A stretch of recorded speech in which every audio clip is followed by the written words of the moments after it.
राज्यमन्वहम् श्रियः पञ्चदशर्चञ्च श्रीकामः सततं जपेत् पद्मानने पद्मपूरो पद्माक्षी पद्मसम्भवे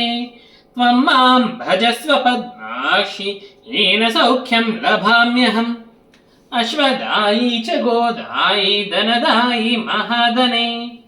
धनं मे जुषतां देवी सर्वकामाश्च देहि मे पद्मानने पद्मविपद्मपत्रे पद्मप्रिये पद्मदलायताक्षी विश्वप्रिये विष्णुमनोनुकूले त्वत्पादपद्मं मयि सन्निधत्स्व आदिगवेरथम् प्रजानां भवसि माता आयुष्मन्तं करोतु माम् धनमग्निर्धनम् आयुर्धनं सूर्यो धनं वसुः धनमिन्द्रो बृहस्पतिर्वोमं पिबतु वृत्रः सोमं धनस्य सोमिनो मह्यं ददातु सोमिनी न क्रोधो न च मात्सर्यं न लोभो नाशुभामतिः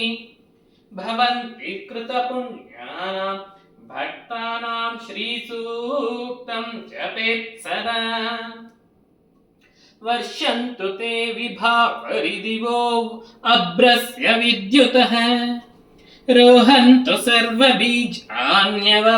ब्रह्मद्विषोजहि